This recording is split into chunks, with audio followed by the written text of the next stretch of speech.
انسان کو اشرف المخلوقات کہا گیا ہے، یعنی تمام مخلوقات میں سب سے افضل مخلوق انسان ہی ہے۔ لیکن یہ انسان جنات سے کیوں ڈرتا ہے؟ لہذا آج کی اس ویڈیو میں آپ یہی جانیں گے کہ انسان جنات سے کیوں ڈرتے ہیں اور جنات انسانوں پر کیسے اور کیوں قابض ہوتے ہیں۔ یہ سب راز آج کی اس ویڈیو میں آپ کے ساتھ شیئر کریں گے تاکہ آپ جادو جنات اور شیطانی اثرات سے محفوظ زندگی گزار سکیں۔ بلکہ ویڈیو کے آخر میں آپ کو یہ بھی بتائیں گے کہ خوفناک مخلوق یعنی جنات کو آخر پیدا ہی کیوں کیا گیا۔ تو چلیے آج کی اس ویڈیو کا باقاعدہ آغاز کرتے ہیں اور آپ کو سب سے پہلے یہ بتاتے ہیں کہ جنات پر بحث ازل سے جاری ہے۔ بہت سے لوگ اس کھوج میں رہتے ہیں کہ جنات ہوتے ہیں تو وہ کرتے کیا ہیں، ان کی شکلیں کیسی ہیں، جانوروں جیسی ہیں یا انسانوں جیسی۔ یقین کیجیے جنات کے موضوعات پر کتابیں لکھی جا چکی ہیں، فلمیں بھی بن چکی ہیں، یہاں تک کہ مشہور کارٹون سیریز بھی بن چکی ہیں۔ جن اللہ تعالیٰ کی مخلوق ہے جنہیں انسان کی پیدائش سے قبل پیدا کیا گیا، اور اس مخلوق کے وجود پر کسی بحث کی ضرورت نہیں۔ مسلمان جنات کے وجود کا انکار نہیں کر سکتے، کفار بھی جنات کے وجود کے قائل ہیں۔ وہ کہتے ہیں کہ معمولی سی ایک جماعت ہے۔ اسلامی عقائد میں بھی جنات کے وجود کو متفقہ طور پر تسلیم کیا گیا ہے۔ اب جنات کی تخلیق کب اور کیسے ہوئی؟ بعض تاریخ دان لکھتے ہیں کہ حضرت آدم علیہ السلام کی تخلیق سے بھی 2000 سال قبل جنات کی تخلیق ہوئی تھی۔ جنات میں نیک و بد دونوں اقسام ہوتی ہیں، بزرگ بھی ہوتے ہیں، وہ روئے زمین پر وارد ہوتے ہیں۔ انہی میں سے ایک جن کا نام ابلیس ہے، جو انسانوں کی دشمنی میں اندھا ہو گیا۔ اس نے نفس آدم کو بہکانے کے لیے قیامت تک کے لیے مہلت مانگی۔ بلکہ کہا جاتا ہے کہ جنات کے 11 گروہ ہیں۔ پہلا گروہ کسی گھر یا مکان میں رہتے ہیں اور اس گھر کے مقیموں کو ڈراتے ہیں یا تکلیف پہنچاتے ہیں۔ دنیا کے ہر علاقے میں کوئی نہ کوئی ایسا گھر ہوگا جہاں یہ موجود ہوتے ہیں، اور ہم ایسے علاقے کو آصف زدہ کہتے ہیں۔ یہ گھروں اور دکانوں کی برکت سلب کر لیتے ہیں، گھروں میں فساد اور جھگڑے پیدا کرتے ہیں، گھر میں رہنے والے افراد کے مابین تفرقہ اور عداوت پیدا کرتے ہیں۔ اس لیے عاملین اسی گروہ کی مدد سے اپنا کام کرتے ہیں۔ دوسرا گروہ یہ وہی گروہ ہے جو انسانوں پر مسلط ہو جاتے ہیں، جس سے صحت خراب ہو جاتی ہے، لا علاج امراض میں مبتلا ہو جاتے ہیں، ڈاکٹروں اور حکیموں سے علاج نہیں ہو پاتا۔ بعض اوقات یہ انسان کے جسم کے کسی خاص حصے کو متاثر کرتے ہیں اور وہ حصہ مفلوج یا بیکار ہو جاتا ہے۔ بعض اوقات یہ ذہنوں پر مسلط ہو جاتے ہیں، یہ انسانوں کو طرح طرح کی تکلیف میں مبتلا کر دیتے ہیں۔ تیسرا گروہ، اس گروہ میں شامل جنات اکثر قبرستانوں میں اور ان کے گرد و نواح میں اپنا بسیرا کرتے ہیں۔ یہ جنات زندگی میں انسانوں کے ہمراہ رہنے والے طبعی اور ہمسات بھی ہوتے ہیں۔ ہندوؤں میں یہ عقیدہ عام طور پر پایا جاتا ہے کہ مرنے کے بعد اس کی روح بھوت بن کر مردہ کی خواہش و اقارب پر بعض دفعہ مسلط ہو جاتی ہے۔ اس لیے یہ لوگ جب کبھی اپنے مردے جلانے کے لیے مرکٹ پر جاتے ہیں تو اپنا لباس اور حلیہ تبدیل کر کے اس قدر مبالغہ کرتے ہیں کہ اپنے مردہ کے بعد سر، داڑھی اور مونچھوں تک منڈوا لیتے ہیں، تاکہ موت کے بعد ان کے عزیز کی روح بھوت بن کر انہیں پہچان نہ سکے۔ بلکہ ہندو لوگوں میں یہ بھی رواج ہے کہ شمشان گھاٹ میں جس وقت یہ لوگ اپنا مردہ جلاتے ہیں اور مردے کی کھوپڑی جل کر تڑاک سے پھٹتی ہے، تو وہاں جس قدر ہندو جمع ہوتے ہیں سب کے سب الٹے پاؤں اپنے گھروں کی طرف دوڑ پڑتے ہیں اور پیچھے دیکھنے کا نام نہیں لیتے۔ دراصل ان کا خوف بے وجہ نہیں ہوتا، مردے کی روح بھوت نہیں بن جایا کرتی، بلکہ اس کا ہمزاد جو پیدائش سے اس کے ساتھ لگا رہتا ہے موت کے بعد اس کے جسد سے الگ ہو جاتا ہے، اور بعض اوقات وہ ہمزاد موت کے بعد متوفی کے کسی عزیز یا دوسرے شخص پر مسلط ہو جاتا ہے۔ لیکن اسلام میں ایسا بالکل بھی نہیں ہے، یہ خود ساختہ باتیں ہیں جو ہندوؤں نے اپنا رکھی ہیں۔ یا چوتھا گروہ بھی سن لیں، شیاطین اور جنوں کا یہ گروہ بوچر خانوں اور مذبح خانوں کے آس پاس منڈلاتا رہتا ہے اور جانوروں کے خون اور ہڈیوں وغیرہ سے اپنی غذا حاصل کرتا ہے۔ دراصل بات یہ ہے کہ جنات ہڈی، گوبر اور کوئلے کو معینہ کھا نہیں لیتے، بلکہ ان میں سے فاسفورس اور کاربن کی قسم کی خارج ہونے والی گیسوں میں ان کی خوراک موجود ہوتی ہے۔ اس لیے بچر خانوں کے پاس اس قسم کے جنات اپنی مخصوص خوراک حاصل کرنے کے لیے آتے ہیں اور بعض اوقات انسانوں کو تنگ کرتے ہیں۔ پانچواں گروہ جنات کا یہ گروہ پرندوں کی طرح گھومتا ہے، ہوا میں چکر لگاتا رہتا ہے۔ اسی گروہ کے جنات حضرت سلیمان علیہ السلام کے تخت کو اٹھائے رہتے تھے۔ اس قسم کے جنات کو اگر تسخیر کر لیا جائے تو یہ اپنے عامل کو مختلف ممالک کی سیر کراتے ہیں۔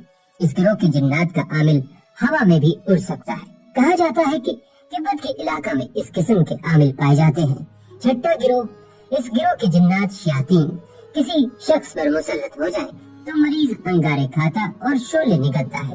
ان جنات کے عامل لوگ آگ میں گھس جاتے ہیں اور آگ سے کھیلتے ہیں اور صحیح سلامت نکلتے ہیں۔ یہ جن اگر کسی مرد یا عورت پر مسلط ہو جائے تو اسے سخت دردناک عذاب میں مبتلا کر دیتے ہیں۔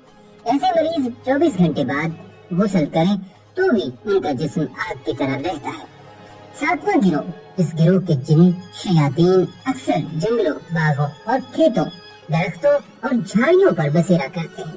اس گروہ کے جنوں کو مختلف شکلوں صورتوں میں دکھائی دیتے ہیں۔ ان میں بعض بہت چھوٹے ہوتے ہیں اور بعض بڑی قوی ہیکل بھیانک شکل و صورت کے ہوتے ہیں اور رنگ برنگ کی سرخ، زرد اور سبز وردیوں میں ملبوس رہتے ہیں۔ جو لوگ جنگل میں درخت کاٹتے ہیں وہ لوگ بعض دفعہ اس قسم کے جن اور شیاطین کے آسائب میں آ جاتے ہیں۔ آٹھواں گروہ، یہ جنات اور شیاطین کا گروہ ہے جو جوان مردوں، لڑکوں اور عورتوں بلکہ خوبصورت کنواری نوجوان لڑکیوں پر مسلط ہو کر ہو جاتے ہیں۔ اس گروہ کے متاثرہ مریض مرد عورت کا علاج کرنا ذرا مشکل ہوتا ہے۔ اللہ تعالیٰ اس گروہ کے جنات اور شیاطین سے ہر ایک کو محفوظ رکھے۔ نواں گروہ، اس گروہ میں شامل جنات اور شیاطین انسانوں پر مسلط ہو کر انہیں بیمار کر دیتے ہیں اور انسانوں کا خون چوستے ہیں اور یہی ظلم حیوانات پر بھی مسلط ہو جایا کرتے ہیں۔ اکثر دودھ دینے والی گائے، بھینس اور بکریوں، بھیڑوں پر ان کا تسلط ہو جاتا ہے۔ اس قسم کے جن شیاطین کے عامل بھی اکثر لوگوں کے مال مویشیوں پر انہیں مسلط کر دیتے ہیں اور جانوروں کے بچے مرنے شروع ہو جاتے ہیں۔ جانوروں کے دودھ اور مکھن میں کمی بیشی میں ان جن شیاطین کا بڑا اثر ہوتا ہے۔ 10واں گروہ، اس گروہ میں شامل جن شیاطین بتوں اور مورتیوں میں گھس کر لوگوں میں بت پرستی کے مشرکانہ رسم و رواج کا موجب بنتے ہیں۔ اس قسم کے جن شیاطین طرح طرح کے مکر و فریب سے اپنے پجاریوں کو اپنی پرستش میں پھنساتے رکھتے ہیں۔ جب کبھی ان کے پجاری ان کو چوکی بھرنے یا سلام اور سجدے کے روزانہ فرائض ادا کرنے میں کوتاہی کرتے ہیں تو یہ جن شیاطین ان پر اور ان کے گھر والوں پر مسلط ہو کر انہیں ستاتے ہیں اور دکھ پہنچاتے ہیں۔ بعض چڑھاوے طلب کرتی ہیں اور قربانیاں مانگتے ہیں۔ کلکتہ کی کالی دیوی جو اس معاملے میں بہت مشہور چلی آتی ہے اور یہ چڑیل دیوی اپنے پجاریوں سے انسانوں کی قربانی طلب کرتی رہی ہے۔ اس کی خوفناک اور ڈراؤنی سیاہ صورت جس کے گلے میں انسانی کھوپڑیوں کی بڑی مالا پڑی ہوئی ہے آج تک اس کے شیطانی ظلم و ستم کی شہادت دے رہے ہیں۔ 11واں گروہ، اس گروہ میں وہ جنات اور شیاطین شامل ہیں جو کاہنوں، ساحروں، جادوگروں اور سفلی عاملوں کے پاس خبریں لاتے ہیں یا اپنے عاملوں کے دم تعویذ، گنڈے، جھاڑ پھونکوں اور ٹولی ٹوٹکوں پر یا دوسر میں ان کی امداد اور عیادت کرتے ہیں اور یوں ان کے دم قدم سے اصلی عامل اور کالے علم کی دکان گرم رہتی ہے۔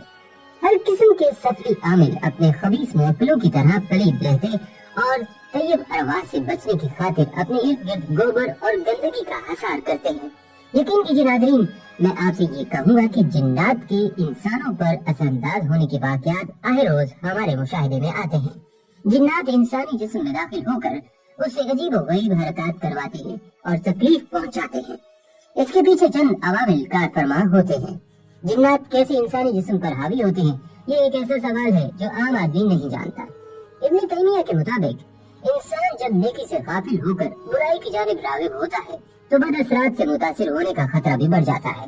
حوث پرستی اور فحاشی کی حالت میں بھی برائی انسان پر غالب آ جاتی ہے اور ایسے بھی جنات جسم میں داخل ہو سکتے ہیں جن بھی کئی معاملات میں انسانوں کی طرح ہوتے ہیں۔ وہ پسندیدگی اور ناپسندیدگی اور اچھائی یا برائی جیسے جذبات بھی رکھتے ہیں۔ یہ غیر ممکن ہے کہ وہ محض آپ کے چہرے کو ناپسند کرتے ہوں اور آپ کے جسم پر قبضہ کر لیں۔ دوسری جانب جنات کو انسان سے محبت بھی ہو سکتی ہے، وہ کسی کو برہنہ دیکھ کر بھی اس پر فریفتہ ہو سکتے ہیں اور اس کے جسم پر قابض ہو سکتے ہیں۔ یہ معاملہ خواتین کے ساتھ زیادہ پیش آتا ہے چونکہ جن انسانوں کی نظروں سے پوشیدہ ہے، اس لیے بعض اوقات ہم انجانے میں انہیں نقصان پہنچا بیٹھتے ہیں۔ مثال کے طور پر آپ کہیں گرم پانی اڈیلتے ہیں یا کسی درخت یا پتھر کی اوٹ میں بیٹھ کر رفع حاجت کرتے ہیں مگر نہیں جانتے کہ یہاں جنات کا بسیرا ہے اور آپ کے اس عمل سے وہ ناراض ہو سکتے ہیں اور بدلہ لینے کے لیے آپ کے جسم میں داخل ہو سکتے ہیں۔ بہت زیادہ خوف کی حالت یا ایسے معاملات جن سے دور رہنا چاہیے اور آپ اس کی ٹو میں ہوتے ہیں، تب بھی جنات آپ پر غالب آ سکتے ہیں۔ جنات جسم کے کسی حصے سے داخل ہو کر انسان پر قبضہ جماتے ہیں۔ اس کے حوالے سے مختلف آراء پائی جاتی ہیں، تاہم قرین از قیاس یہ ہے کہ انسان کی موت کے وقت روح انسانی ناخنوں، ناک، آنکھ اور منہ سے نکلتی ہے، اور یہی جگہ ایسی ہوتی ہے جہاں سے جنات انسانی جسم میں داخل ہو کر قبضہ جماتے ہیں۔ بلکہ مستند تاریخی شواہد سے معلوم ہوتا ہے کہ ایک بار حضور نبی کریم صلی اللہ علیہ وآلہ وسلم جلیل القدر صحابی عبداللہ ابن مسعود کو ہمراہ لیے رات کے وقت اس جگہ پہنچے۔ آپ صلی اللہ علیہ وآلہ وسلم نے حضرت عبداللہ بن مسعود رضی اللہ تعالیٰ عنہ کو ایک خاص مقام سے آگے بڑھنے سے منع فرمایا تاکہ کہیں جنات انہیں نقصان نہ پہنچا دیں۔ پھر آپ صلی اللہ علیہ وآلہ وسلم کی ملاقات جنات کے ایک گروہ سے ہوئی جنہیں اسلام قبول کیا، اور آپ صلی اللہ علیہ وآلہ وسلم سے اسلامی تعلیمات حاصل کرنے کے بعد واپس چلے گئے۔ قرآن پاک کی سورہ الجن وہیں اور اسی واقعے کے تناظر میں نازل ہوئی۔ بعد ازاں اسی مناسبت سے وہاں ایک وسیع و عریض مسجد تعمیر کی گئی جسے مسجد الجن کا نام دیا گیا ہے۔ اس زمانے کے گزرنے کے ساتھ ساتھ مسجد کی تعمیر و مرمت کے دوران اس کے ڈیزائن بھی بدلتے رہے ہیں، مگر اس کے قیام کا واقعہ آج تک مسلمانوں کے دلوں میں تر و تازہ ہے۔ ناظرین، اللہ تعالیٰ نے انسان کو شر سے بچنے کے لیے کئی طریقے بتائے ہیں، جن میں حضور اکرم صلی اللہ علیہ وآلہ وسلم کے ذریعے تعلیم بھی دی گئی، اور کئی ایسی مصنون دعائیں اور وظائف موجود ہیں جن کے ذریعے جنات کا توڑ کیا جا سکتا ہے۔